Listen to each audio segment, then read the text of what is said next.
प्रणाम सभी को और नमस्कार बच्चों। आज हम हिस्ट्री का टॉपिक पढ़ेंगे महाराणा प्रताप, क्योंकि 9 मई निकली है और महाराणा प्रताप जयंती आपने सभी जगह सर्च किया होगा तो मिलेंगे ये।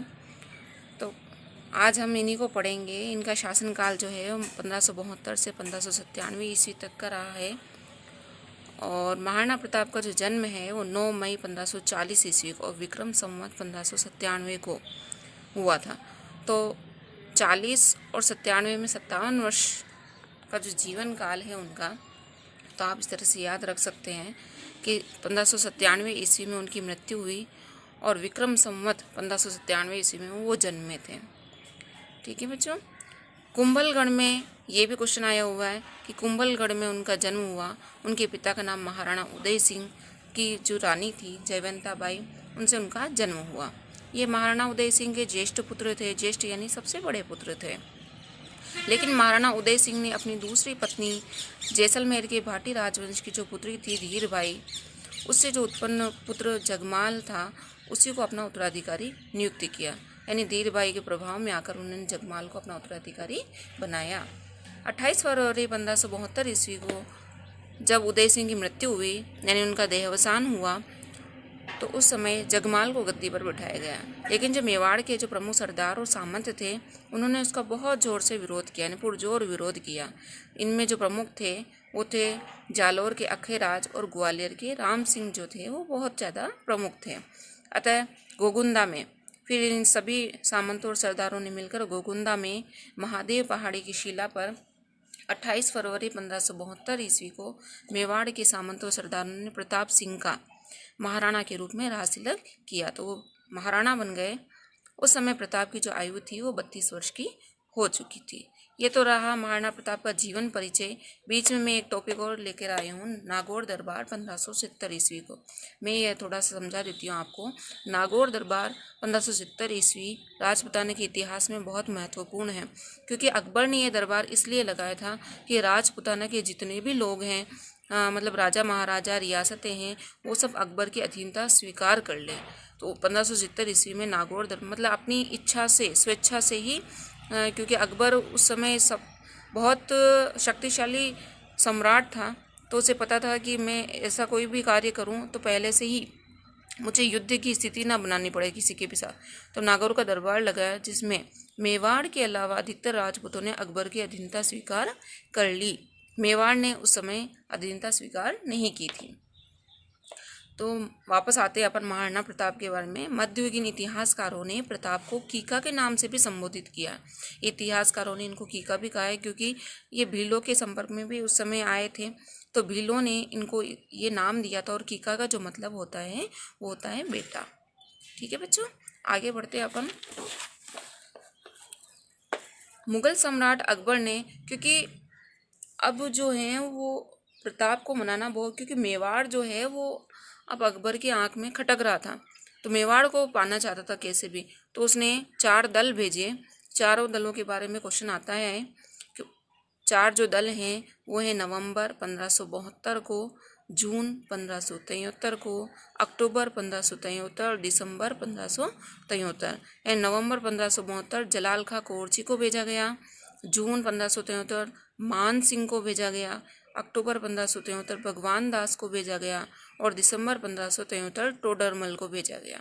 ठीक है, तो आप ऐसे भी याद रख सकते हैं 1572 केवल 1 और 3 बार 1573 है। तो नवंबर, जून, अक्टूबर, दिसंबर।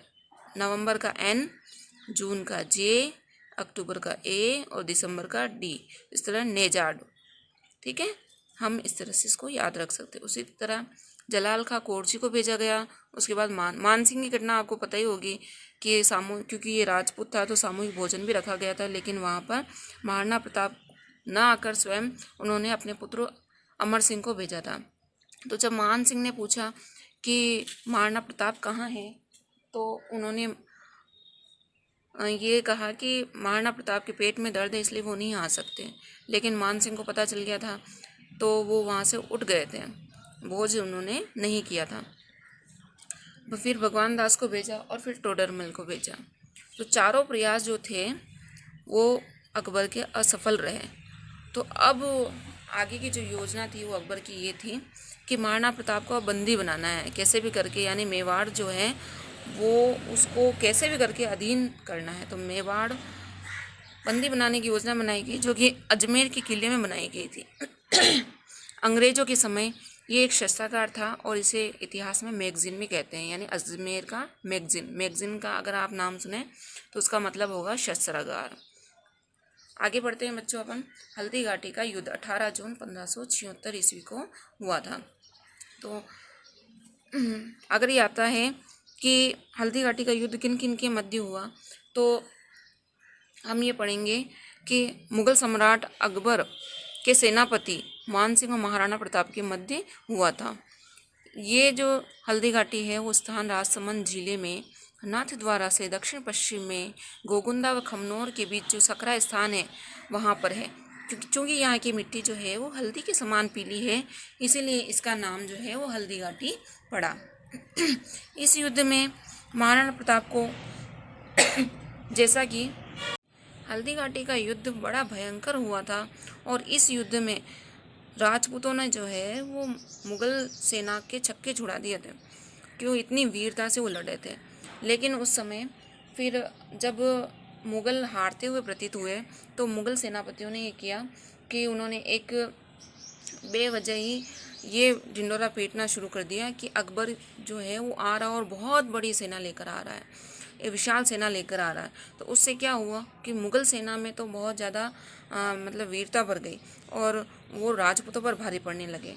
तब इस युद्ध में महाराणा प्रताप को संकट में देखकर जाला मन्ना जो है वो लगभग महाराणा प्रताप जैसे ही दिखते थे, तो उनके राज्य चिन्ह धारण करने की उन्होंने निवेदन किया कि आप इस समय युद्ध के मैदान से चले जाएं, इसी में मेवाड़ की भलाई है। क्योंकि महाराणा प्रताप जो है वो जाना नहीं चाहते थे। अंत में जाला मन्ना वीर गति को प्राप्त हुए।